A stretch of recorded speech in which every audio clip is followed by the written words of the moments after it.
Banyak pihak beranggapan bahwa sistem hukum negara kita saat ini sudah memasuki masa kritis.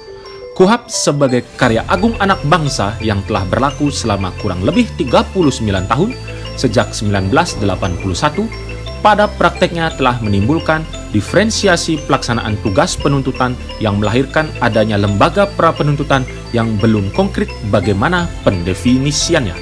Sebagaimana kita ketahui bersama, sejak era KUHP berlaku, pelaksanaan tugas penyidikan selama ini oleh penyidik ternyata menimbulkan inefisiensi yang bertentangan dengan asas trilogi peradilan yang cepat, sederhana, dan berbiaya ringan. Indikator ketidakefisienan ini dapat kita lihat dari banyaknya koordinasi perkara yang bolak-balik yang di media sering kita dengar dengan istilah berkas masih P19 dan petunjuk jaksa masih berupaya dilengkapi agar segera P21. Sungguh sebuah istilah administrasi, namun terdengar sangat familiar dewasa ini. Bolak-balik perkara ini terjadi karena adanya perbedaan sudut pandang antara penyidik dan penuntut umum. Penyidik sangat yakin perkaranya terpenuhi secara formil maupun material.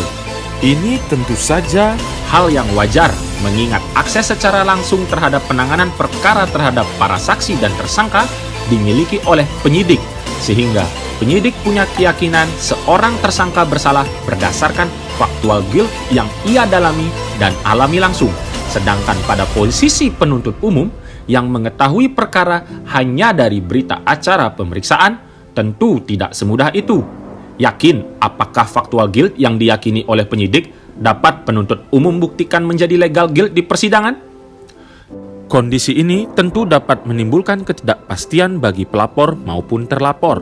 Terlebih, banyak lagi laporan masyarakat yang tidak dapat disupervisi oleh penuntut umum, mengingat hubungan koordinasi baru terjalin ketika surat perintah penyidikan mulai disampaikan kepada jaksa, bukan ketika laporan dari masyarakat diterima oleh polisi. Masalah lain yang juga sering terjadi tentu banyak dialami oleh penuntut umum ketika bersidang. Seringkali dalam pemeriksaan saksi di persidangan, apa yang diterangkan dalam berkas perkara dengan kesaksian di persidangan ditemui perbedaan, dan tak jarang disangkal kesaksiannya oleh para saksi. Dan pada posisi ini, penuntut umum hanya bisa tetap konsisten mempertahankan dakwaannya. Kondisi tersebut terjadi akibat dari adanya paradigma penyidikan polisi telah selesai sejak perkara tersebut dilimpahkan ke kejaksaan, dan hal itu bukan lagi menjadi kewenangan penyidik. Padahal kegiatan penyidikan merupakan suatu rangkaian untuk menuju proses pembuktian dan penuntutan di persidangan yang tidak dapat dibeda-bedakan. Sehingga visi penyidikan sejak awal tidak dapat dipisahkan atau dilepaskan hingga perkara yang dituntut betul terbukti di persidangan. Di banyak negara yang dapat kita katakan lebih maju sistem hukumnya, kita sebut saja Belanda, yang sistem hukumnya di masa lalu telah diwariskan kepada kita. Sejak tahun 2013, Belanda telah menutup 19 penjara. Hal ini tidak terlepas dari penerapan sistem hukum yang lebih maju dalam melihat keadilan restoratif. Dan konsep ini juga sudah mulai dilaksanakan pelaksanaannya di kejaksaan dengan terbitnya Peraturan Jaksa Agung Nomor 15 Tahun 2020 tentang penghentian tuntutan berdasarkan keadilan restoratif. Jaksa di banyak negara dapat mengambil kebijakan tidak melanjutkan perkara ke persidangan berdasarkan prinsip oportunitas sepanjang telah memenuhi kriteria yang telah ditentukan. Dengan adanya penerapan asas oportunitas yang jelas pengaturannya, maka prinsip dan nilai asas legalitas juga tidak akan tercederai.